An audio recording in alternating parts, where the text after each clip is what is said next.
Welcome to Pop Culture Roulette for all your pop culture needs. We're America's scariest podcast. Ooh.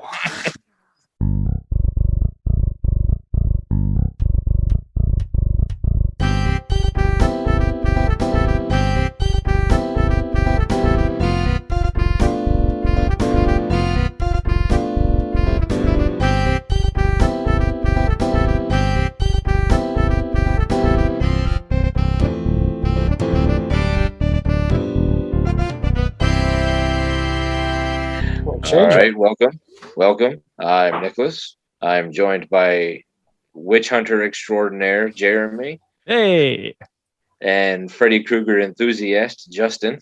How's it going? So here we are in the home stretch, the last week of our daily Halloween content. So I'm sure as much as he is a witch hunter, he probably is in desperate need of a nap. mm-hmm. Very true. He's going to be a bed hunter soon. So we're doing this again next year. No, we're gonna do the 25 days of Christmas. Oh, okay. This year, he's starting now. Yeah. Oh, okay. December 1st, it starts, baby. No, Hey. I don't know. Never say never. I might do it again next year, but gotta have a different plan this next time around if we ever do it again. So, all right. Well, if those of you who are avid listeners to the podcast are aware, Justin assigned us some homework last week. And we were supposed to come up with our dream casting of a reboot of Gilligan's Island. So I did my homework as it was assigned to me. I did mine. I don't know if I'd call it a dream casting, but it's I think possibly a realistic casting. All right. Well, Because I if I did a dream casting, a lot of these guys wouldn't make any sense. well, I mean, I tried to keep it real. Well, when we get to, all right, so how do we want to do it? Do we want to each, like, we'll pick a character and each give who we picked, or do we want to? Yeah, we'll go that way. Okay. All right. That sounds good. All right, well, Gives some of us a little time to, think about our answers. all right. So, well, since you came up with the assignment, we'll let you go first. Which cast member do you want to kick us off with?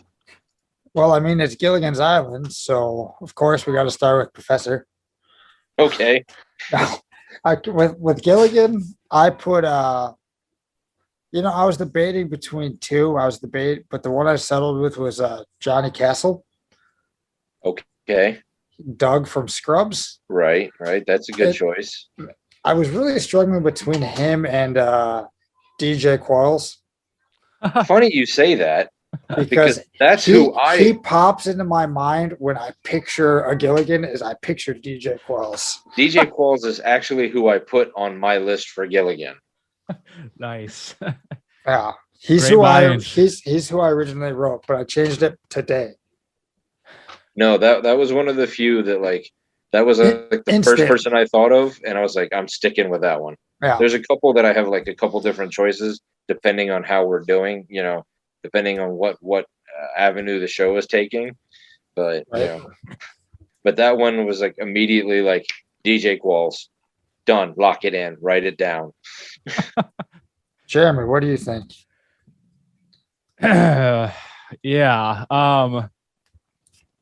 I'm gonna go ahead and say DJ Qualls. All right, we'll write that down. DJ Qualls has been cast as the new Gilligan in the Gilligan's Island reboot. I mean, that is really a good It's spot on. pick. Yeah.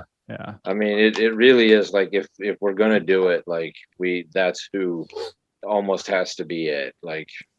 The thing I struggled with though was his height because he's a tall, lanky guy.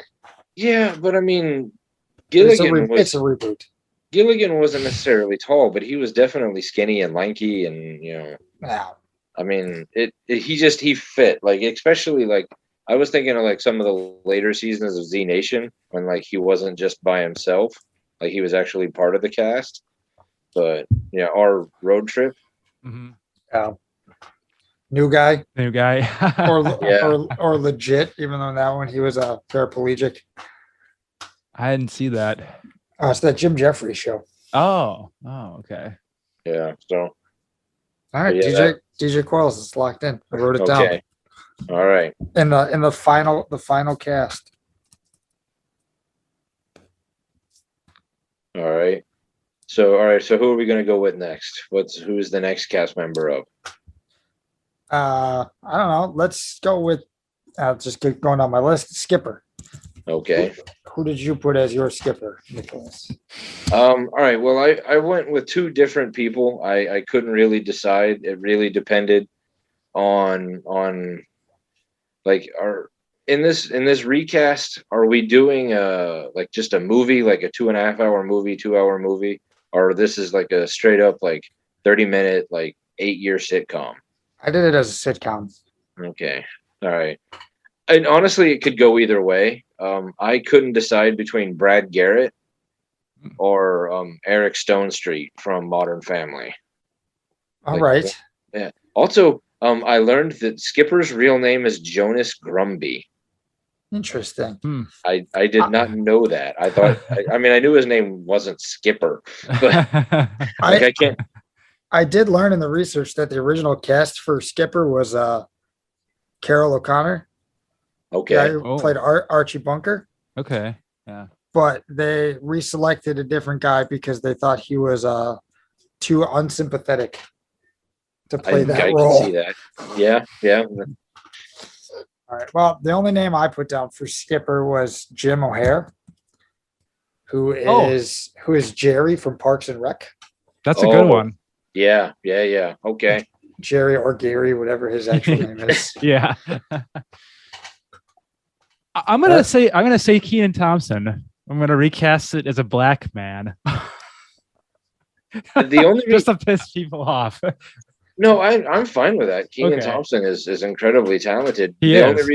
only reason I stayed away from certain actors because like I felt like Skipper had to be older and like right. Yeah. He needs to be of a certain age. They can Right, gray hit. They can gray his hair or something. That's because fine. Kenan Thompson is not that much older than DJ Qualls, or maybe even possibly younger. I don't know how. I mean, I don't remember how old DJ Qualls is, but I don't know, 42, I don't know. He always 43. looks the same. same with Kenan. I mean, he's been famous forever. Yeah. I also try to go with a cast of people who aren't going to be busy so they can actually do this. Well, when we get to one of the other people, we'll have to talk about why I chose certain people there. But they're exactly the same age. oh, okay. They're both 43. Okay. That's what I struggled with on some of them. Like that's why I picked who I did, because I was like, okay, I mean, Brad Garrett is also physically bigger than Gilligan, but he's also, like 20 years older. So I was like, yeah. And then Eric Stone Street, I figured kind of had more of the look. I don't know how old he is, but that's how I felt with Jim O'Hare. Yeah, Jim O'Hare. He's got the look. Jeremy, you want to lead us in the next one? Of course, I'd love going? to. All right. Next up, we've got who we want to cast as Thurston Howell. Yeah, and of course, I picked. It's right on the tip of my tongue. Robert De Niro. Interesting choice. Yeah. That was pretty much all the budget for the whole thing was spent on just getting him to sign on. But you blew the budget right there. Yeah, but it was worth it, I would think. The one I put for Thurston was John Lithgow. Okay. Was the one. I went with Bruce Campbell. All right. That'd be an interesting Thurston. Well, I mean, Bruce Campbell can do the TV thing. He proved that with Burn Notice. And now that he's a little older, I mean, I just seen him in a preview for the new season of AP Bio. He's looking a little older. Plus, I mean, like he's done that. He can do like the suave kind of like rich guy, but he also can do the comedy. Like I just, I felt like, Bruce Campbell can also be part of an ensemble without kind of like drawing in the focus and making him the main star of the show. That's kind of how I felt with John Lithgow. Like, cause like him and Dexter, he can do that serious Right. like stuff, and then he can also be really funny, like in Third Rock from the Sun. Yeah. Otherwise, if I went with who I want, I'd put Mel Brooks in that role. Oh. Okay. All right. All right, and then for Thurston's wife, Lovey, I put Christine Baranski, Okay. the one who plays Leonard's mom in Big Bang Theory. Okay. Oh, I mean, she's been in so much stuff. But yeah, I went with Kristen Chenoweth. All right. I mean, it just seemed I really that one was the one I struggled with the most. So I was just kind of like, she's funny. I like her. Where would I know her from? Oh man, Kristen Chenoweth. She's a tiny little blonde singer, but she's in what was that show about the pies that like the guy could Pushing Daisies. yes, Pushing Daisies. Okay. Yeah, she was on Pushing Daisies. She was in American Gods. She's done a ton of movies. Like if you saw her, like you'd be like, oh, that's her. Gotcha. Okay. All right. All right, going down the line, Nicholas. What? Who'd you put for Ginger? Oh, what do you got? Wait, there? I've got an answer. Oh. Is Angela Lansbury still alive? Because that would be my casting. I don't. If she is, she's got to be think pushing so. 100. Let's see. Angela Lansbury. Yeah, she's still alive. She's 96. So yeah, that would be who I would pick. Okay. All right. I mean, that's a pretty big age difference. Otherwise, put Betty White in there. I mean, I would Mel Brooks and Betty White. I would be afraid to cast a 96-year-old in a sitcom that I want to have run for 8 to 10 years, but you know. Okay, what about the mom from Modern Family then? Yeah, I never really watched Modern Family, so All right, I go saw- on. All right. I saw enough commercials to know who these people were. Whatever, go on. All right. Who'd you put, Nicholas, for your Ginger? Christina Hendricks. Oh, she was one I'd considered too. Oh yeah. She does TV. She's an actual redhead. And yeah, I mean Yeah. she's Reasons. funny. I mean reasons, but some of the stuff I've seen her in, she can be funny. Like she can pull off comedy. I mean, she tends to stick to drama, but I have seen her do comedy in the past. So Yeah. I went with Renee Olstead May Olstead. as the Ginger. the kid from Still Standing. Yes. Oh, she's wow. she's actually like 32, 33 now, Yeah. and she's an actual Ginger. Hell yeah. She has proven that. Yeah. That's the road I went with that one. Okay. I gotta get people to watch. You I know mean- what? Draws me in. Which now that you bring up Still Standing, that brings up go back for skipper Mark Addy. Yeah. The dad? He would. Yeah, the dad. He would be a great skipper. All right, Jeremy, what do you got?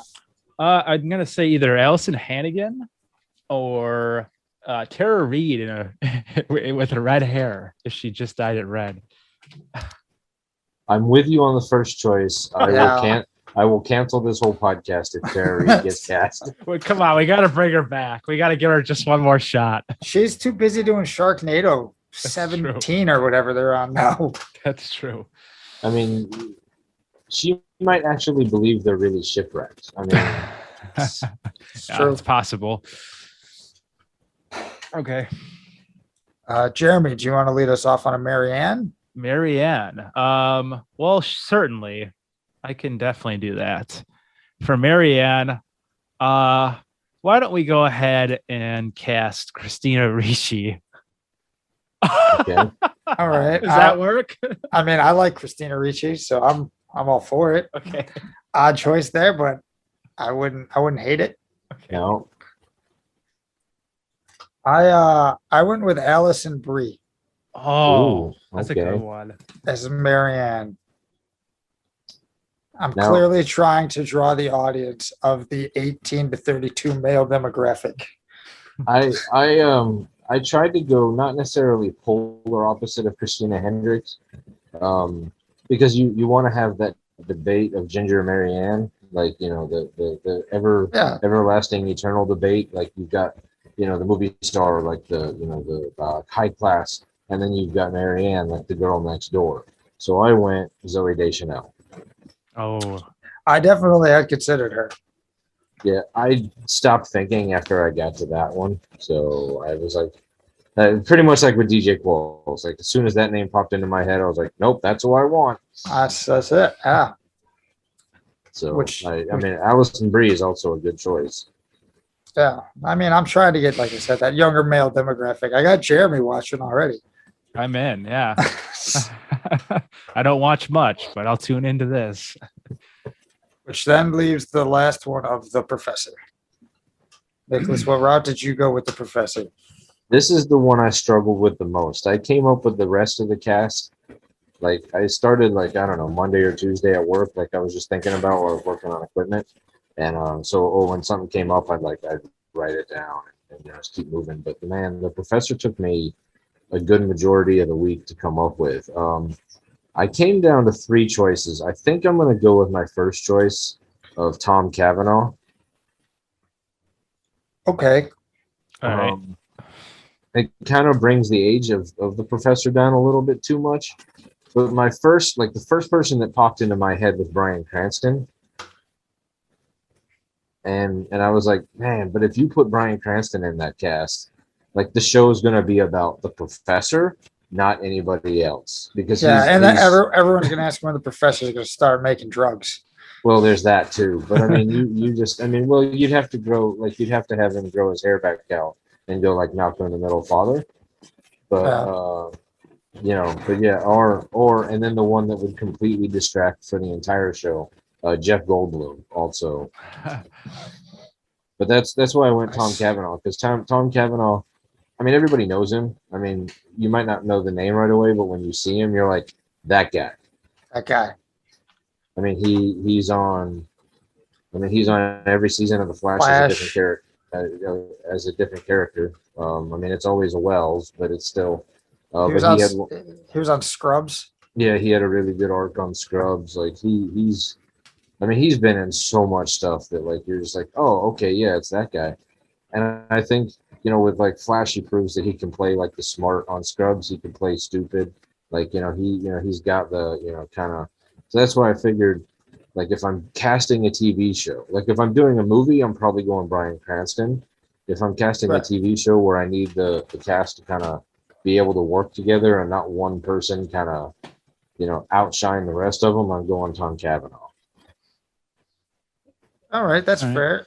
Like I know I want to try to get like John C. McGinley in here somewhere, but I couldn't do that as the professor. He was one I thought of like for maybe Thurston, but for professor I went with Matthew Gray. I don't know how to pronounce it. Is it Gubler Oh yeah, they from Criminal Minds? yeah, okay. I feel like he'd be a pretty good professor. The range he shows on that TV series. Oh, that dude. All right. Yeah. He's got a lot of different looks too. If you ever look at it throughout the seasons of that, he's always changing it up. Or whenever you see him in a movie, that you're like, I know that guy. Yeah. Oh wait, that's the Right. Yeah.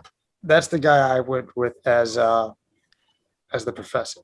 Also brings the age down. He's in his, I want to say it's early to mid 30s, maybe. yeah. So I mean, I kept most of the cast is in their 30s, so they can do the show for extended period of time. And I don't think any of these guys are too busy to do a sitcom. Yeah, I mean that was some of the ones that I picked. I was like, it might be hard to get them, but also this is a fantasy world in which at some point Hollywood's going to be like, here's this crazy budget, go remake this show. And they'll come listen to our podcast. They'll get an Yeah. idea of And for some reason, they let us three be showrunners. yeah. Which leaves last thing up to you there, Jeremy. All right. I'm gonna say Sam Rockwell for Oh, the professor. okay. That's all right. I think Yeah. that's an interesting spin on it. It Yeah. might be a good time to mention that I've never seen an episode of Gilligan's Island. What? I'm just aware of it from pop culture. You? Oh man, I even begin I mean, to know where to start with you. I'm 30. I was born in 91. Yeah, but I'm 40. The show was off the air before I was around. Yeah, same. Well, I don't know what to tell you. I mean, granted, I also come from a time when cable didn't really exist, and we only had 5 channels. So, And You you know, had to like- crank the antenna to change the direction of it so you can pick up different channels. yeah, Yeah. flip between VHF and UHF on the TV. Simpler times Um, back then. Back when Batman 66 and Gilligan's Island and stuff like that was still on every day and it was popular, not necessarily because they were making new episodes, but because 4 o'clock in the afternoon, that's what you got to watch because it was one of 4 channels that came in. Or you got a lot of MASH. Hmm. Oh yeah, you got a lot of MASH. MASH played all the time. But there we have it. Yeah, So, I like the casting. Wow. Yeah, I think we had some pretty inspired choices. Yeah, a couple think of all- unique, I think- unique directions, but the one thing we can all agree on is DJ Quarles has to be the new Gilligan. That is true. It's the only person that we all will. Well, okay, 2 of us had written down ahead of time. Yeah, I meant to remind somebody, but I just didn't get around to it. Now I would say like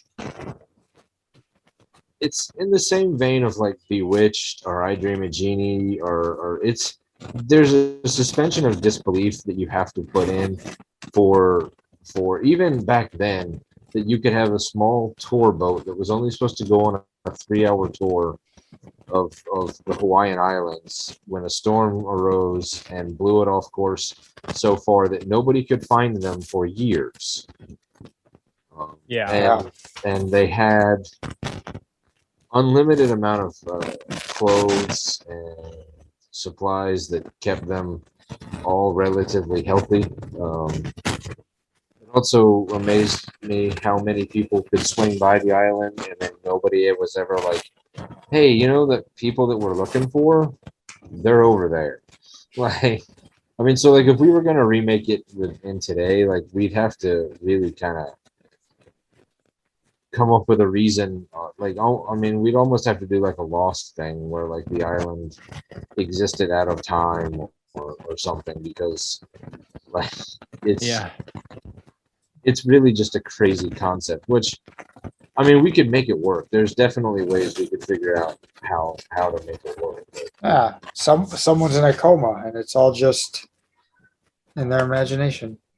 That seems like a cheap way out. I want to do. I mean, do something be fun with missing it. on a little island in Hawaii for 8 years. Come on. Yeah, well, I mean, that's why. I mean, like, look at Lost. I mean, they found a way to make that work. So Now that one I've never seen. okay, well, Jeremy. I saw the first episode. Okay, then that's I'm out on an island by myself then. Oh, But no, I mean, if you could find Gilligan's Island on a streaming service, I'm sure it's on, Tubi or. which you cannot. I was looking Oh, okay. because I Well, wanted to that's- watch. I wanted to watch a couple episodes to try to refresh my mind about some of the characters, but it's not out there. Maybe it's on MeTV. It probably is. Probably. I don't know. I don't think they have a streaming service. Well, they're really missing out. Okay. So it's funny you bring up Sam Rockwell, Okay. because we got a couple bits of news before we get to what we're here for. Some trick or treating news. So apparently, shortly before he took Iron Man, Robert Downey Jr. had met with Marvel about being Doctor Doom in those Fantastic Four movies, the one with Michael Chiklis and Jessica Alba. Mm. So, Okay. like, he was almost cast as that instead of Julian McMahon, Hmm. which would have kept him out of the would have kept him out of the Iron Man movies, where there was some of the names that had been brought up to be Iron Man when they were fighting with the insurance company over Robert Downey Jr. to begin with was Tom Cruise and Sam Rockwell. So, I mean, that would have taken the MCU in a very different course, I think, had anybody other than Robert Downey Jr. been cast. Yeah. Oh yeah. I mean, definitely. that's not to say in the future that somebody else can't be Iron Man. I just think that there was something about the that magic, that magic, everything coming together in the right way. I think Robert Downey Jr. was really the beginning piece of that recipe, that formula that made it work. I mean, Sam Yeah. Rockwell would have been a really interesting choice. I think he would have been a better choice than Tom Cruise. Yeah, I mean, I like it Tom would Cruise movies, but we're gonna watch Iron Man run for 4 hours.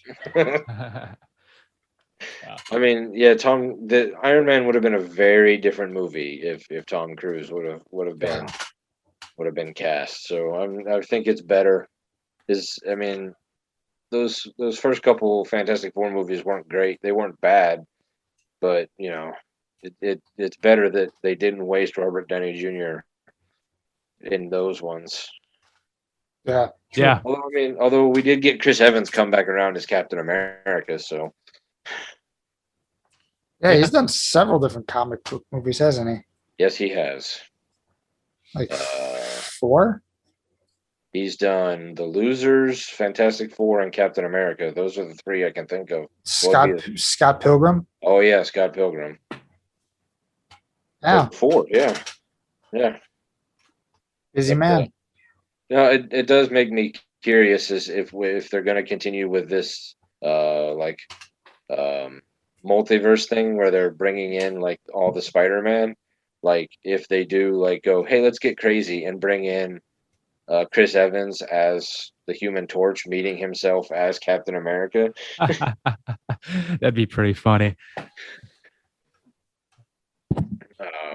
But okay, also in another little bit of news,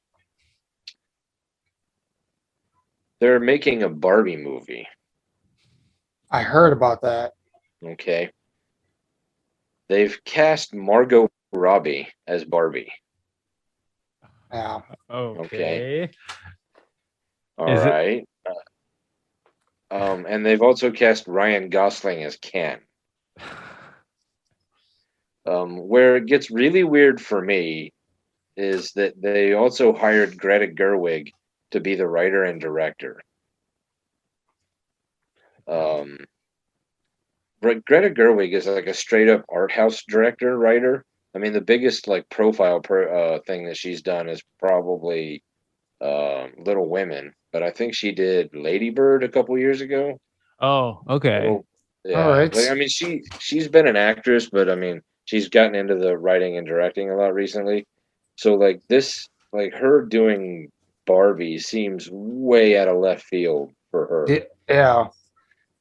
Because I can't imagine that the Mattel, I think it's Mattel that owns Barbie, Yes. is gonna let her get super crazy or preachy or like ultra feminist with it. Like I don't know, like they're gonna protect their intellectual property. Their image too. hmm So I mean, they won't let it get like super sleazy or like I don't. It'll be interesting. I have no idea how much interest I have in it. I mean, they did cast one person that makes me go, all right, at least I'll look at it. I mean, I'll watch a trailer. I'll look at the poster.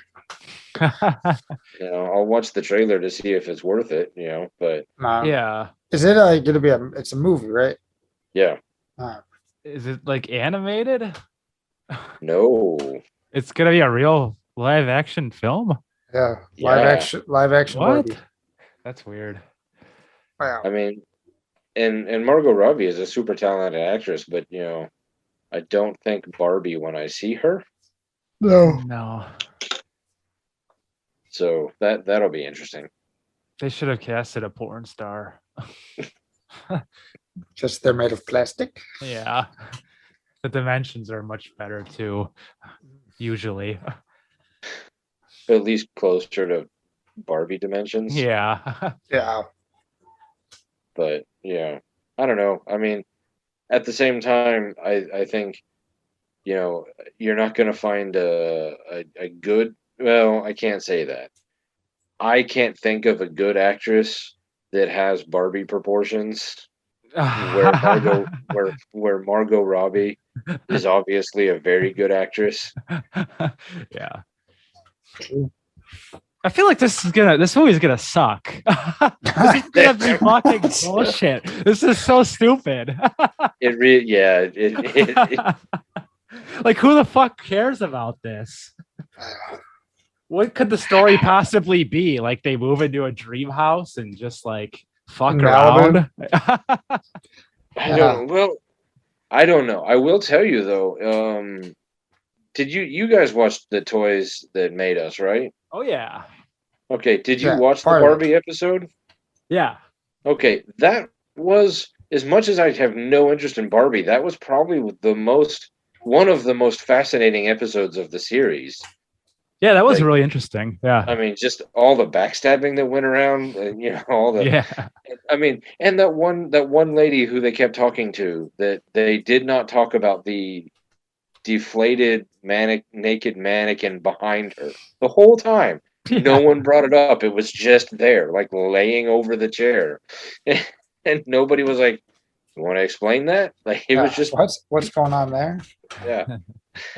Yeah. I mean, Yeah. so I mean, I don't know. I mean, It's also possible that they did say they cast her as Barbie and him as Ken, so they're not doing like a making of Barbie. Like they're not doing like this is how the woman created the doll. You know, so I don't know. You're right. It's probably gonna suck, but Yeah, doesn't Well. sound like it's going to be a good movie.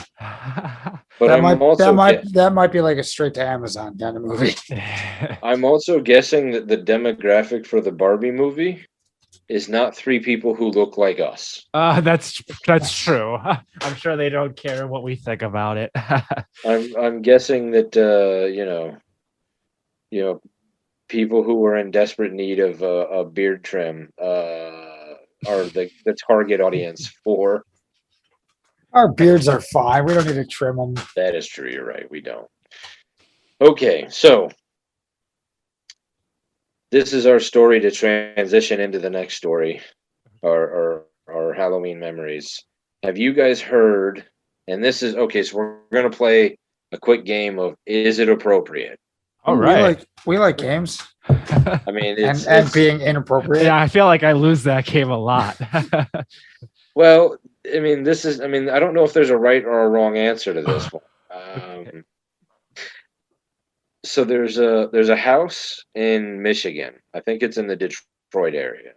Where about 20 years ago there was a triple murder. A boy. I didn't get too far into it. They didn't really explain it, but a boy flipped out, killed his one or two sisters, and then his mom, and I think then he died in the house. Now flash forward to, I want to say this was the first year she did it, but it could be the last year or two. This is just the first year it made news. The lady who now owns the house is putting up decorations in the yard of gravestones with those people's names on it, bloody handprints on the door and on the porch, various other things that kind of really push on the fact that, like, hey, a triple murder happened in this house. Now, this is not a new neighborhood. This is an old neighborhood. So this is a neighborhood where there are still a lot of people who live there that remember this happening. So I submit to you, is this appropriate? I would. I think it's in bad taste. Not the Halloween decorations, yeah, go for it. But if you're using their specific names of the people that were involved in that location, I would think that's in bad taste. Yeah, I agree with that. I mean, Yeah, that's kind of how I felt about it too. I'm fine if you want to make like the bloody handprints and the fake graveyard and the for Halloween, but if you're gonna actually be using the names of the victims at that location, Let me see if I still have. pretty fucked up. Yeah. I don't think anyone should force her to take it down, though. Like, I don't think she should ever. I don't know if that ever came up or not, but I think she has every right to put it there. But it is really like, dude, what are you doing? Yeah, a little disrespectful Yeah. for the people involved. All right, so yeah, this boy beat his mother and teen sister to death with a baseball bat, and then stabbed them, and then killed his younger sister when she became crying. Now, okay, the home's yard features 3 gravestones surrounded by police tape with a baseball bat and an evidence marker near the porch. The front door is decorated with silhouettes of people and bloody handprints and the words that say "Help us." The home's front windows include images of bloody handprints and splatter. The lady who lives there did not want to give her last name. Said she grew up in the house and has been in her family's house, and she doesn't understand the neighbors' outrage. Somehow because she had to clean up the bloodbath herself close to 20 years ago, she thinks it's completely okay to do this. Wait, she had to clean up the bloodbath herself? They bought the house and there was still No, I guess blood everywhere. I guess they owned the house when they rented it to the family that did the killing. Now this is one of those little. I was listening to a podcast a while ago. This is one of those little known facts about murder. Don't do it. Well, don't do it. But the Good little known fact, kids, don't murder people. the police and the coroner don't come to your house and clean up. Like they'll come and take the body, but Right. all of the blood is still there. Right. You have to clean that up. It's like that Or movie. depending on how bad it is, you have to hire a specialty company. Well, the podcast I was listening to was interviewing these specialty companies that clean up biohazard and like all the various different chemicals and the stuff that they have to go into, because they were talking about like it's one thing to go into a house with a murder, but it's another thing like when you go into a house where somebody died and nobody found them for like 2 months, and like they were talking about what it takes to clean that up. And it's like, yeah, you never think about that. Like, on the TV shows, like everything just magically takes care of itself. Yeah. But in real life, like somebody's got to do it. Like, it's a lot of chemicals. Ugh, probably stinks. So the only way I could see this being appropriate is if like the people that died prior to dying told that lady like, if my last request before dying is to be commemorated in your Halloween decor. So if I die, feel free to use me in your decorations. Yeah. I'm gonna guess that was never a conversation that came up. Like, I wouldn't think so. If me and my family ever get murdered, yeah, feel free to use us as a Halloween decorations and use our likeness and just kind of. I think the lady must just want attention. That's gotta be what it is. Is the lady's name Karen? No. Okay. It was not. I mean, so yeah, I mean, I heard that story and then I looked it up to read it and I was like, yeah, like part of me goes, whatever, do what you want. But another part of me is like, yeah, that is kind of inappropriate. Like that's, like far be it for me to like walk over to her house and be like, knock that off. But at the same time, it's like, maybe we don't invite her to the neighborhood picnic anymore. Right. Your yard, do what you want, but that's it's in bad taste. Yeah. Yeah. So, I mean, I don't know if I heard on the radio that they were using the names on the gravestones or I just implied it, but they did put up gravestones. Not the article doesn't say they put the names on it, but clear, like I said, it happened. That everybody was saying it was 20 years ago, but it said it 2003, so that was like, well, that's only 18 years ago. But I guess it's close enough to 20 just to go ahead and just round it up. Just round round it it up. up. Round it up. So, all right. Well, now that we're into the Halloween spirit and decorations, Spooky stuff. let us try to Oh, recreate. Oh, well, okay. First off, I did a little research. Ooh. Um, I was unaware of this assignment. well, because I said at the time that I said that we didn't have to, but then I changed my mind. Oh, and all I heard is we don't have to do this, and I stopped. All right, cool. Okay. Okay, so we are going to talk about trick or treating in our own memories. We're going to try to recapture a little bit of the classic machete kills or Halloween dreams. I don't know if Impossible. it's possible. It's, I don't know if it's It's possible. not. One day when we're rich and famous and we have money to hire somebody to clean that episode up, we go back and listen to it. I think our memories of it are going to be so inflated that we're like, this is what we've been talking about. But yeah. We'll still talk about it. We just won't let the public hear it. okay, so trick or treating. It goes back into Scotland, Britain, Ireland, as far back as the 16th century when they called it guising, where you would go door to door putting on small performances for foods and treats. Awesome.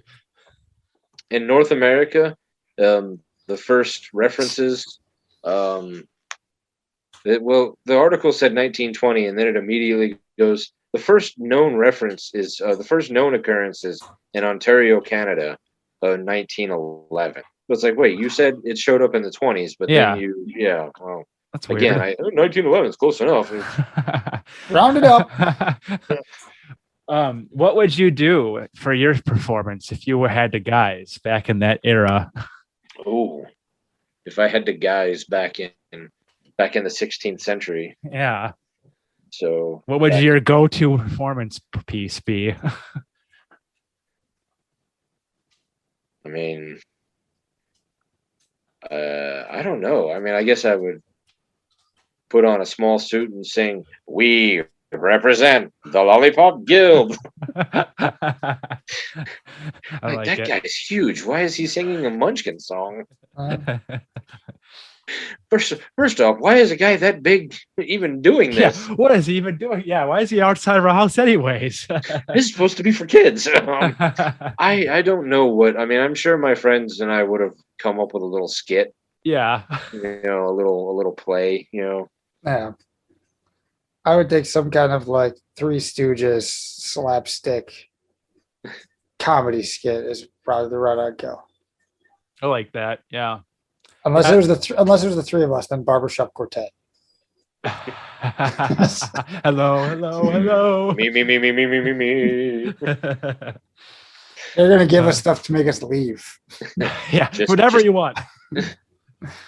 Just leave and never come back. Here's all the money in my wallet. Please Never- stop. Don't ever guys at this door again. What would you do, Jeremy? Maybe just some sort of skit, like you guys said. Maybe a knock joke. All right. Yeah. Your stand-up routine. Yeah. There we go. What's the deal with guising? And girls do it too. Anywho. Okay, so anyway, Yeah. the first known print reference, so somebody wrote it down, to trick or treating, not guising, was in a newspaper in 1927 from a town called Blackie, Alberta. Sounds racist. It Canada? does. Yeah, it was in Canada. Trick or treat but seems to have gone completely widespread by the 30s. It kind of stalled when World War II started, obviously, because everything was kind of rationed. So in 47, it came back around. So World War II is over. Everybody's trying to get back into normal. So you have a a lot of kids magazines all of a sudden start talking about trick or treating again. In 47, you also had it show up in like the Jack Benny show and Ozzie and Harriet. And then by 1951, it appeared in the word trick or treat appeared in the Peanuts comic strip. And that was kind of like, that's it. It's firmly cemented. Some point in there, Disney made a cartoon that had something to do, like one of their little shorts. So like it kind of like, it showed up, I think, in certain, in the parts of the country that were heavily populated by the Scotch, the Brits, and the Irish, they would still kind of have that tradition. And then I'm sure, kids from the German part of town would look over and be like, "Hey, that looks like fun. I want free candy. I want free treats. I want to do." And then so it's kind of slowly built from there. It appears as though like there's still like large sections of the world that don't really do trick or treating. It's picking up because I was noticing, like I was just kind of picking random countries and writing, I'd type in Halloween Australia or trick or treat Australia, because like I said, it started in in the UK basically, and then it came over here, and it seems to have kind of centered in Canada and then worked its way down from there. But as I was reading a whole article on like how some other countries were like super jealous that we just have these Halloween stores all over the place, because Halloween is only starting to pick up in the rest of the world, because we have our movies that the US's biggest export is entertainment. So I mean, think about how many movies we make about either trick or treating going wrong, or B, like, it being like the super fun thing, So the rest of the world sees it and goes, "Wait a minute, like Yeah. I can just go to my neighbor's house and they'll give me candy. Right. I want to do that." Yeah. Yeah. So, all right. So I'm 43. Jeremy, you just said you were 30. Justin, Yes. you were 35, 36, 34. 34. Okay. You two are a little closer, so I'm guessing I you're. think I'm 34. How old do you feel? 90. So I mean, obviously, I was probably done trick or treating. I was probably by the time you guys started trick or treating, I was not allowed to trick or treat anymore. Well, what age did you stop? And what age do you think you should have Man. stopped? I probably trick or treated longer than I should have, but I was a really small child. Like when I started high school, I was under 5 feet tall. So I could still get away with it as long as I was like concealed. But I don't know, I was probably like 14, 13. I feel like that's probably around the age 12, 13, teenage years. Maybe you stop trick or treating. Yeah, I was going to say about in there, maybe like 13, 14 is when I would have stopped. I remember like the very last year I went, it was like the most half-assed costume attempt ever. Like I think I went as homeless guy and just like wore like a flannel, and I'm like, yeah, I'm homeless. Like trick or treat. We've all done that costume. Yeah. Yeah. No, I'm pretty sure I was 14, maybe 15 when I stopped. I remember I was definitely a freshman in high school. Okay. And I remember like when my friends and I'd knock on the door, they'd be like, "Oh, aren't you a little big to be trick or treating?" And I'd be like, I think I had made up some like, "I have a pituitary gland," or I have a song. Just shut up and give me candy. I know I would take my niece trick or treated when she was really little because she was born in 2000. So I would have been 13, 14 around that time. So I would take her trick or treating and I would still get the candy because I'd go up with her. Sneaky. So, I mean, I didn't There have to you wear a go. costume. I just used There you go. the small child as an excuse, Yeah. which I mean, I still do to this day. I, I'm not here for me. Get the peanut butter cups. Yeah, no, I mean, I remember an adult having like groups of high schoolers come up, and I'm just like, I'm gonna give you the candy because whatever you came, but like, there's part of me going, I you didn't even put a costume on. Come Mhm. on, at least try. Yeah, like really. Come on, put forth minimal effort. Like just showing up is, I mean, half the battle, I guess. But My costume is laziness. Yeah, I think I've had a few like that too, where it just be like high school kids, and they don't even have like a proper bag. It's just a grocery bag, like a plastic Frank's bag. Yeah. I mean, I use the Yeah. pillowcase most of the time. That's a yeah, good I mean, one. I remember when I was a kid, I had the proper Halloween, like the either the pumpkin Bucket. or the bucket, and then as I got older, I was like, this thing is not big enough. Pillowcase. Yeah. Yeah. I remember sometimes like companies would do like promotional ones too, and they'd just be like these like little dinky ones or like the plastic bags. It's like, what the heck? You can't do anything with that.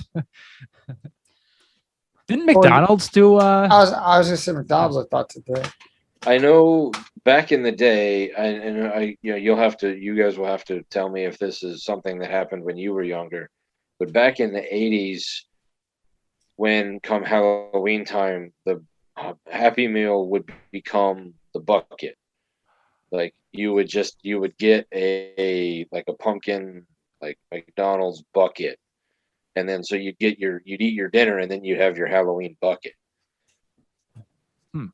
that sounds sort of familiar, but Yeah, I think they stopped that in like the early 90s. I remember the Halloween toys would be like the chicken nuggets and costumes. Yeah, I remember that. yeah. Those were good toys. Oh my god. Back when McDonald's used to have actual good toys, and you guys missed out on even some of the better stuff back in the 80s when you'd get like lawn darts or I remember they had the big playgrounds too outside where you could climb inside like Mayor McCheese and stuff like that. right, yeah.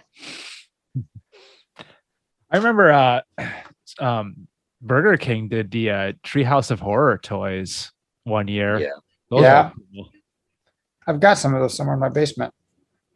I don't know if I do. I probably ordered kids meals more than I should have for that, but I don't remember what I did with them. If I I mean, you I can don't- still do that to this day to go through the drive-through. They wouldn't yes, know it. well, okay. So do you remember a couple years ago? Because it was when I was working for Sleep Number, they had a promotion with the Smurfs. Oh yeah. Yeah. For some reason, Jess really wanted the Smurf toys. Like she really liked them. Uh-huh. So like when I was working for Sleep Number, I'd go out for lunch a lot more than I probably should have because we were just out driving, and like I didn't really have a place to store my lunch.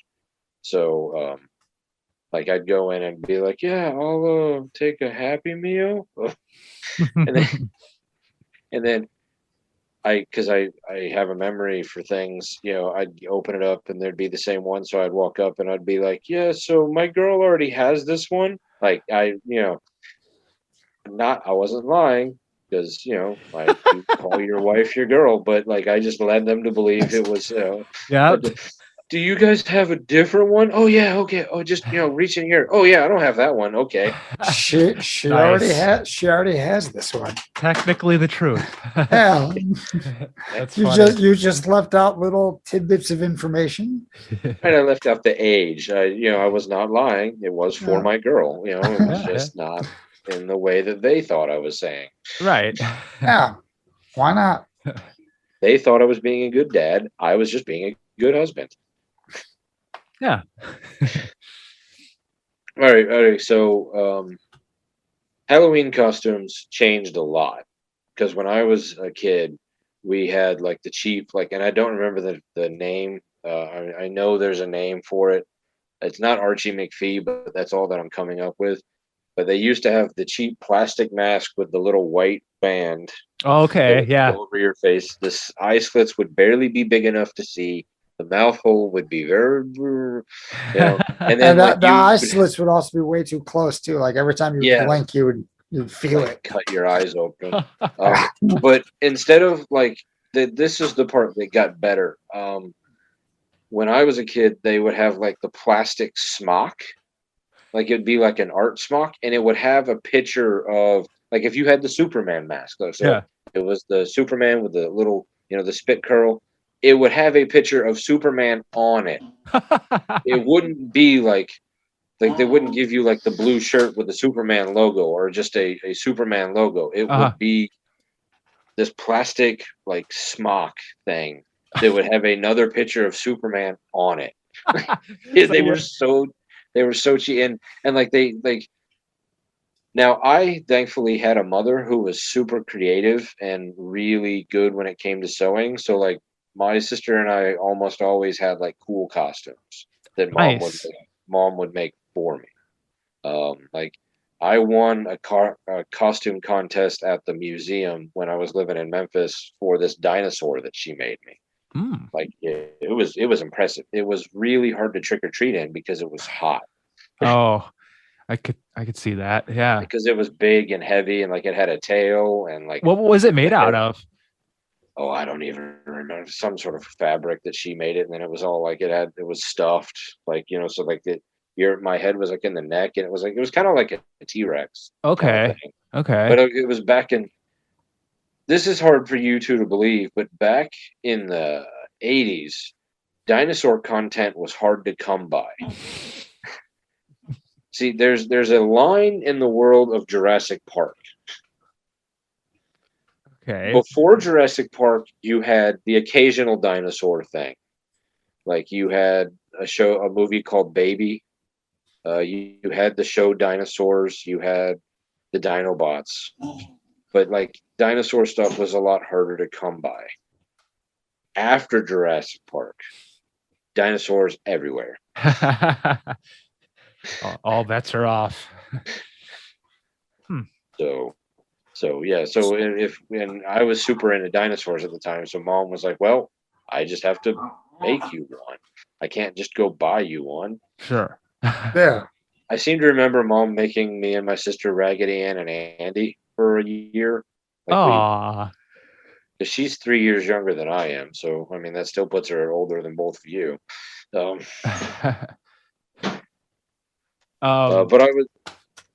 I would say that the costume, and this is where I'm going to test your memory.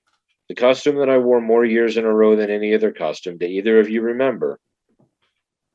I think I remember this. Do you remember, Justin? No, I was gonna say Ghostbuster. No, Santa Um, Claus. I was gonna say Santa. I really was. Oh man, that's awesome. Yeah, mom made me a full-on Santa Claus like hat and a beard, and like I think she just took like a red like sweatshirt and sweatpants and like sewed stuff on. Awesome. So I wore that a couple years in a row. Do you have any photos of this?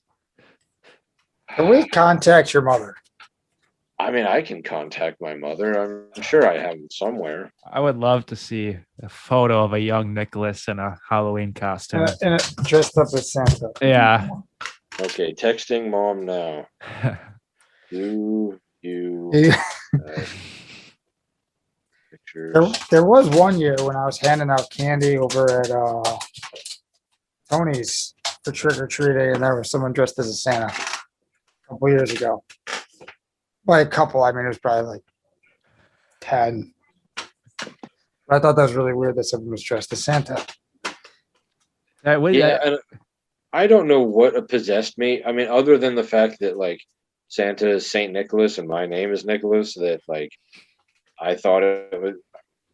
I mean, listen, you knew what you were getting into when you signed up for this podcast, that I'm a hardcore nerd. Yeah. This isn't a new thing. This isn't like just a hobby that I picked up 10 years ago. This is lifelong, man. There's a lifelong commitment to being a nerd. And it goes back to when I was like 8, when I was like, this joke is hilarious. I'm Nicholas and it's Saint Nicholas. Ooh. Nice. Would you say that was your favorite then, looking back? I no, I would say that dinosaur costume is probably my favorite. Okay. I mean, I just okay. Nice. No, I know with a lot of mine, up until I was really young when I got glasses, so I wore the masks up until like probably like second grade, and then after I needed glasses to function, that limited the costume choices I could go with because I need to be able to see. So after that, they became a lot of like just generic homemade kind of things where I could wear my glasses. After that, I stopped hiding my face.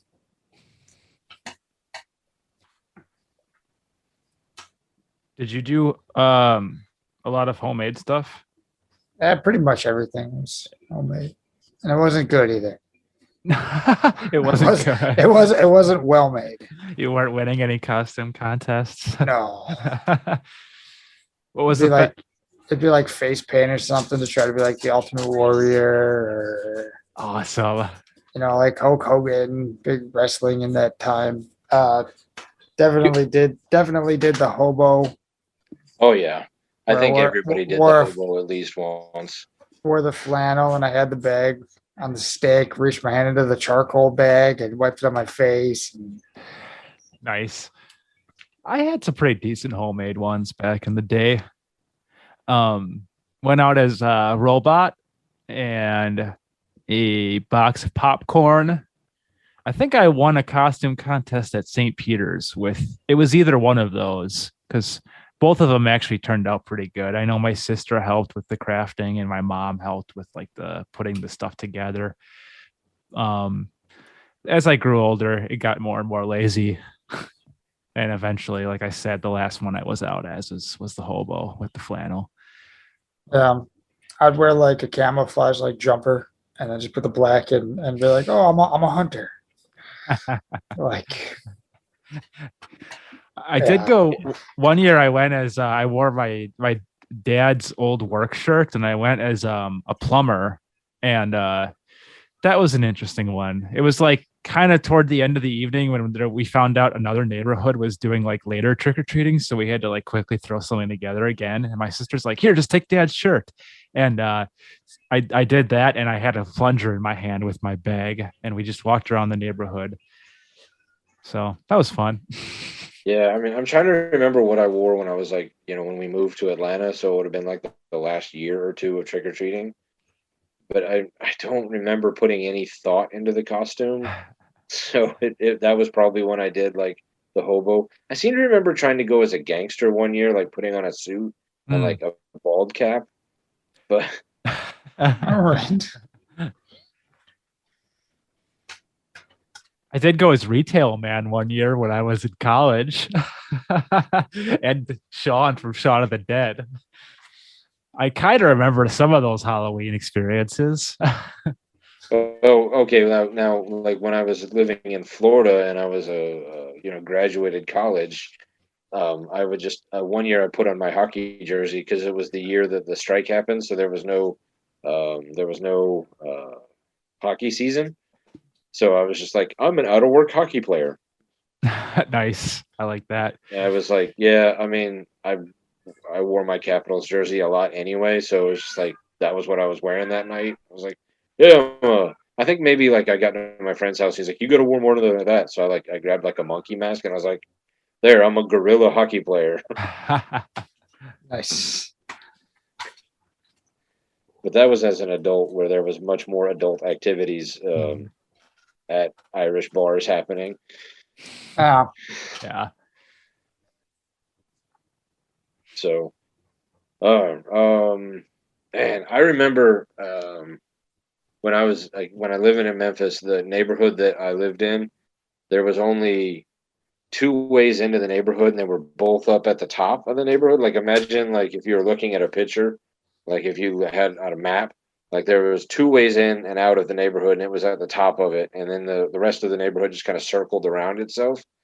So like my parents at probably a younger age than they would have had we lived in like East Troy or some bigger like just open neighborhood, let my friends and I go by ourselves because it was a relatively insulated neighborhood.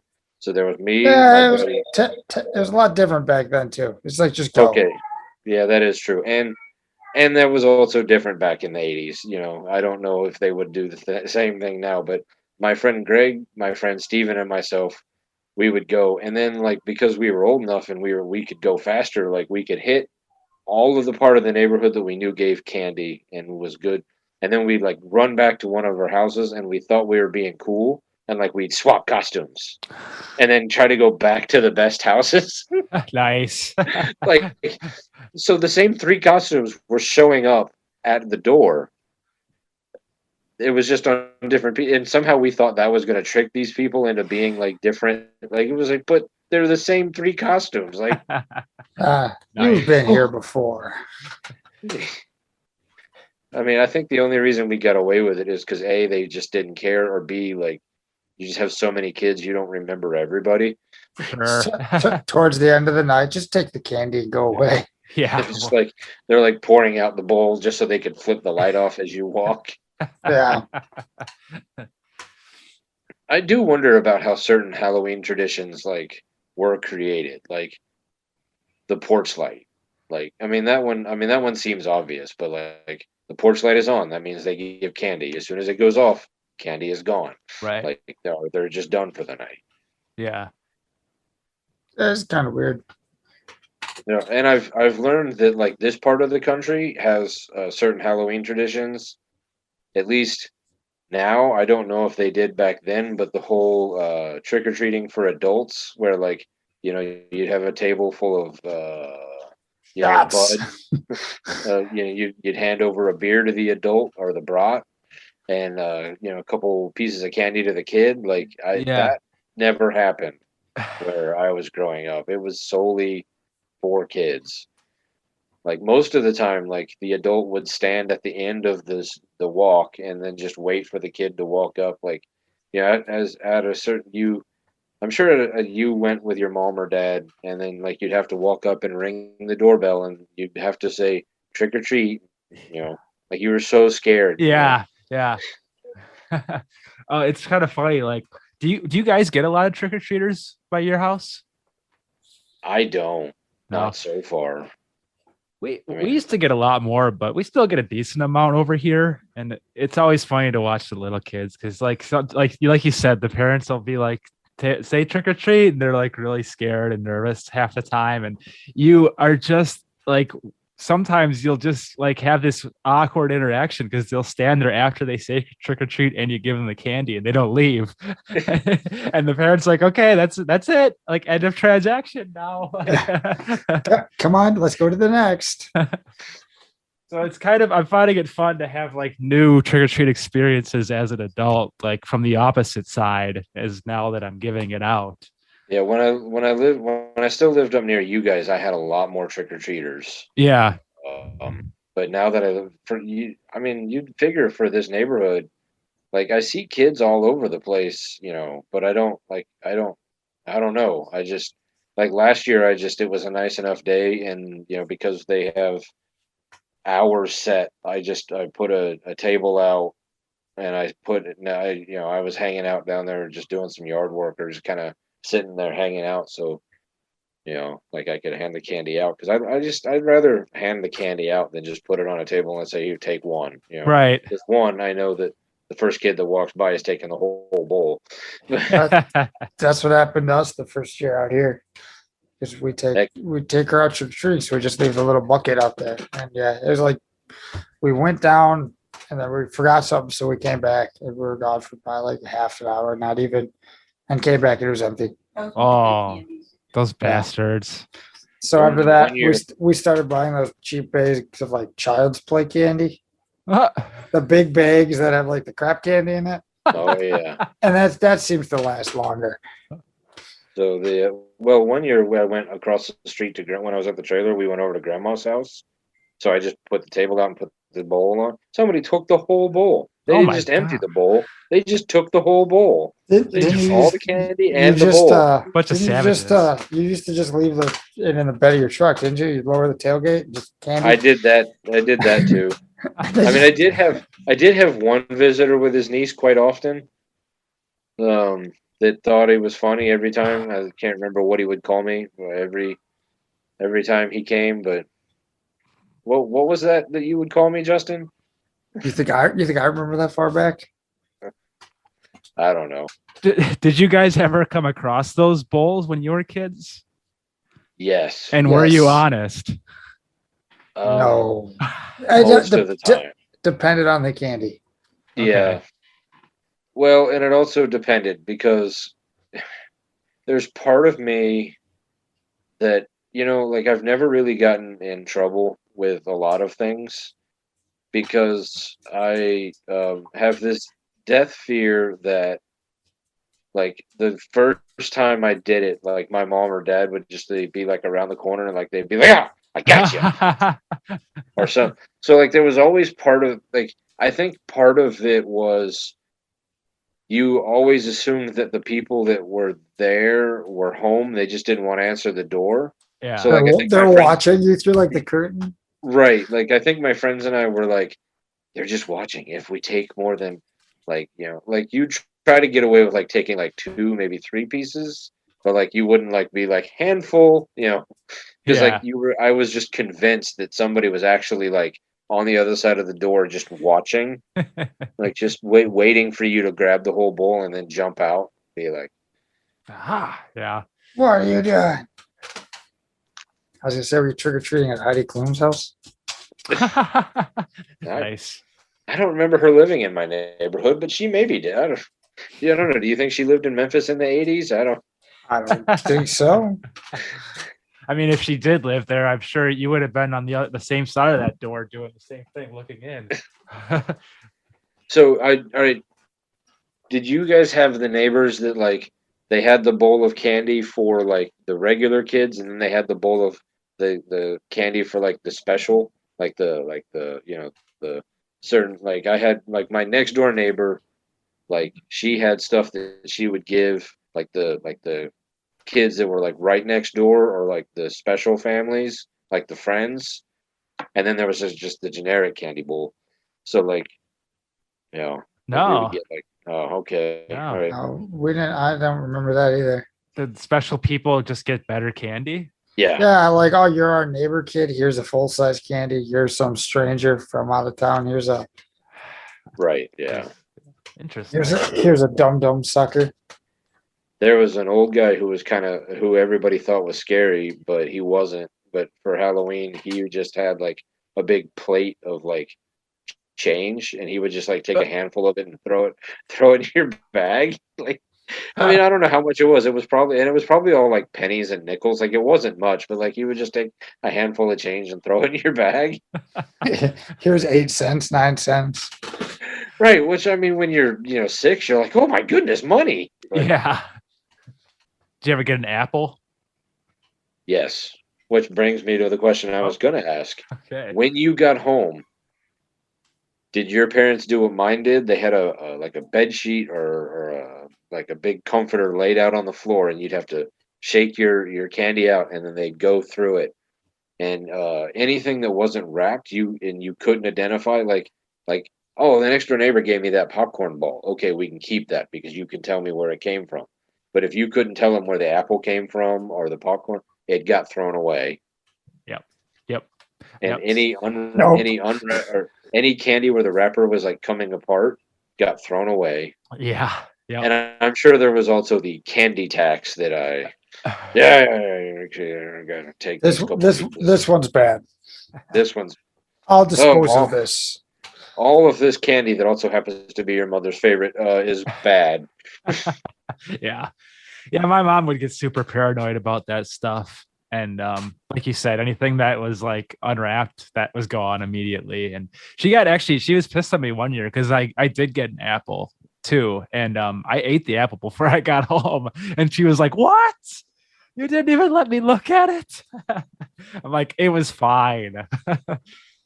In the history of Halloween in this country, there has never been, and I repeat, never been an example of somebody finding razor blades in candies or apples that wasn't directly a family member or some close relation that was directly aimed at either that kid or getting back at that parents. It's never been like there's never been a serial killer who's like, I'm gonna kill all the kids in the town and I'm gonna inject poison. It's Right. Not yet. never happened. Not yet. I mean, you're right, though. I mean, by saying not yet, I mean, there could be some asshole one day that decides to do it and ruin fun for everybody. Yeah. Did you guys Yeah. have the places in town or ever, hear about the places in town that would have the x-ray machine that you could bring the candy by and they would x-ray it all for you? I mean, I've heard of that happening, but I never Not out recalled here. it out here. Yeah. No, I mean, I remember hearing about it, but again, I never experienced it myself. I wonder if that's one of those urban legends, like there's a haunted house downtown that's like 7 floors, and if you Right. make it through the 7th floor, it's free. Yeah. Like, no, it's not. There's not a thing. Like, it's not real. Like, that's Right. never happened. Right. Get charged by the floor. And it's always a different number of floors every time someone tells you. Yeah. Uh, Oh man, now you just so many memories coming back. I was living in Atlanta, and where I was going to college in East Point, Georgia, which was kind of it was more of a, how do I put this, African American community. Like I was one of the only white houses that lived there. Okay. Um, it was about 2 miles away from campus, so like a guy bought the house and moved a couple of us into it. So rent was super cheap, but I don't know where everybody else was that night, but I was the only one at home for Halloween. It was a really nice day, so I had the door open to the house. So it was just the screen door, and I was sitting in the recliner next to the door. It must have been a Sunday night or a Monday night because football was on, and the Cowboys were getting pounded by somebody. So I was hooting and hollering, just having a great time, going, "Yeah, take it, Cowboys!" You know. And I hear a knock on the door, so I walk over, and so I'm sitting there, and you can kind of see me from the door. Uh-huh. Now, it's the small little black child. I don't even remember what costume he was wearing, but he was super cute. And he sees all of a sudden this 6'1" giant white man stand up. And I mean, I had a beard at the time, beard or big sideburns, one of the two. I was in high school and I was in college, so the beard wasn't as glorious as it is now. But I was definitely growing my hair long.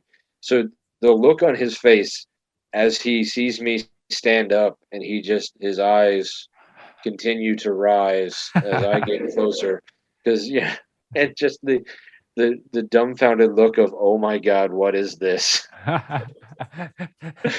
That was pretty amazing. I gave him a bunch. I just gave him like a handful. I was like, I feel bad I think I just scared you. I don't know.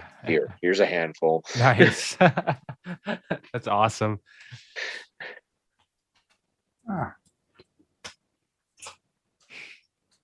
well, I'd say I didn't really have too many out by me growing up either, because I lived in the middle of nowhere. Oh yeah. We didn't get any trick or treaters out there. You lived next Oh, yeah. to a spooky cemetery. Oh, You didn't get a lot of trick or treaters at the cemetery? no, they all stayed. They all stayed home.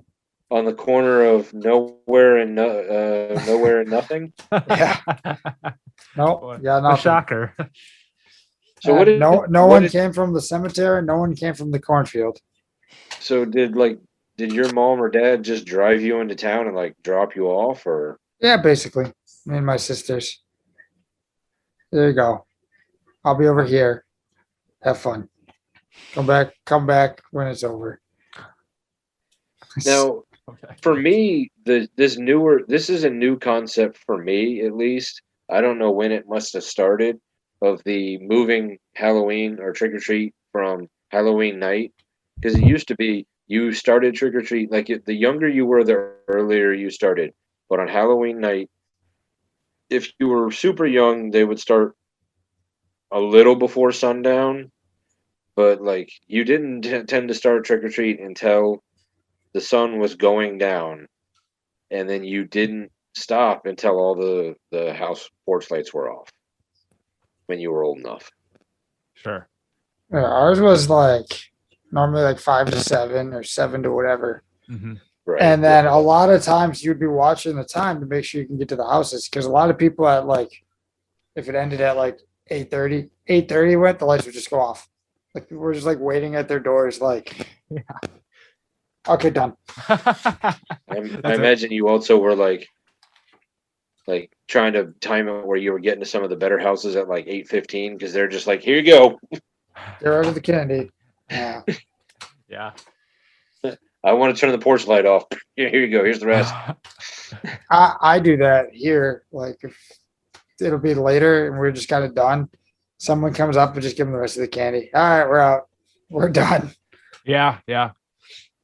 I seem to recall, like, sometimes when we were kids, like, if you were lucky, you could try to stack it because some neighborhoods would do it in the afternoon and some would do it at night. So it's like, quickly, let's get to our uncle's house and we could do the night one after we just finish up this afternoon session here. See, that's something that we never had growing up, because at least in Memphis, maybe, and I don't know, it might have changed since I left. Trick or treating was always Halloween night. Yeah.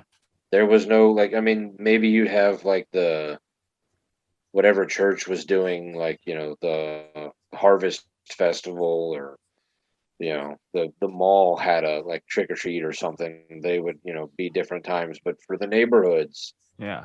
like like, and you couldn't, like, you didn't have time to like the you my I'm sure the only you'd have the neighborhoods that were smaller, or the kids who lived far enough away from neighborhoods that would be, the parents would come in and drop the kids off and then just like hang out. But then, like, for the most part, it was just like you didn't have time to go to another neighborhood by the time you hit all the houses in ours. Like, it was just Yeah. There was one year, this is probably one of the last years I went. We looked at it and they were doing it like some town neighborhoods did it on, I think it was a Friday, some did it on a Saturday, and some did it on a Sunday. So they weren't all together. Mm. So I know it was me and my buddy Sean. We wound up coming out here. So we did our neighborhood. We went to Burlington, Elkhorn, Lake Geneva, Sussex, and I think Wales. jeez. All within the span of like a 2 or 3 day. So it got to the point where like my dad's just got the tail down on the station wagon and we're just running. Like we filled up and we got to the point where we go to a house and like we, trick or treat, and they'd be like, "Oh, we got this." We're like, "You know what? We've been out for like 3 days. Do you got any like cheese?" So they'd be like Kraft single slices, and we get that. We got juice boxes. But that was one of the last ones I did. We went to like 5 or 6 different neighborhoods in the span of 2-3 days, That's awesome. and ended up with a pillowcase full of candy. Yeah, no, I never had that. That was never anything that was an option for me. Like, it was just like, I'm pretty sure my parents would have been like, "No, we're not taking you to the other neighborhood anyway." But like, Oh no, he was all for it. He was looking, and he would like look in the paper to find out like who did it when, and he'd be like, "All right, if we leave at this time, and then if we left this town at this point, we can get to here." And Nice. that's yeah, quite the candy tax, I'm sure. I don't remember that. I don't remember how much he took, but yeah, I remember that we did that for like 2 or 3 days. We just went from town to town to town, and towards the end, we were just asking him for like cheese or Capri Suns. Got a can of tuna. It reminds me of that scene in Big Daddy where the dude doesn't want to participate. He's Gets just so handing warm. them CDs. Yeah. Yeah, else we you went to the one, and he was like, "Oh, I just moved in. I don't have any candy, but here's some tuna." And I was like, "All right." Nice. Looks don't like I got lunch. I don't know who. Do you remember what day I closed on my house? I don't remember what day I closed on my house. I think I remember yours. Well, I mean, it's a monument. I closed on on this house on Halloween night, 4 years ago. Wow. So I'm like a week away from having lived in this house for 4 years. That's amazing. It does not feel like that long. No, it doesn't. I thought it was only Jeremy 3. still doesn't know where it is. I I thought it was only 3, but I guess somebody pulled up some messages or something that proved it was 4. Huh. But I remember we signed on the house. They gave us the keys. We drove over here with our real estate agent, and she was like, "It's yours." And we walked in, and we're like, "Oh crap! It's Halloween." So like I jumped in the car and I drove down to Richter's and grabbed whatever bag of candy they had left because it was like, and then came back just in case. Like, I mean, the house was, it was, full of garbage, so it looked like we lived here. But I was just like, in case kids come, like, we gotta have something. Yeah. Let's just go to the change jar and throw a bunch of pennies at them. Here's some pennies. Yeah. Hey, you guys want a handful of crap? I just moved in and I gotta clean it. Here you go. Yeah. Feel free to walk through. Take one item. Take 2 items, whatever you want. Just Hey, what did you ever find that metal clown? still haven't found that metal clown. Oh, I damn. have a couple other things that you had requested still in a cabinet that I keep forgetting to bring every time we get together for a live episode. I do not know what happened to the metal clown. It's disappointing. Ooh. Well, I think we've been going for a little while on this one. Suffice to say, Still got some more work to do. yeah. Suffice to say, though, I think we have some pretty great memories of trick or treating and Halloween. I think some of my better holiday memories come from trick or treating. I wish I could find Greg and Steven because I'd love to do an episode with them where I see how they remember it, how their memories stack up to my memories. But alas, I cannot find them. What you get for moving around, living in 9 different states. But If you're listening, reach out. So as you're walking around this year, be safe. Wear reflective tape. Even though it's never happened, double check your candy. Bring it over. We'll inspect it. Yeah. A little slight tax. Yeah. So just remember though that stupid never walks alone. Ooh. Yeah.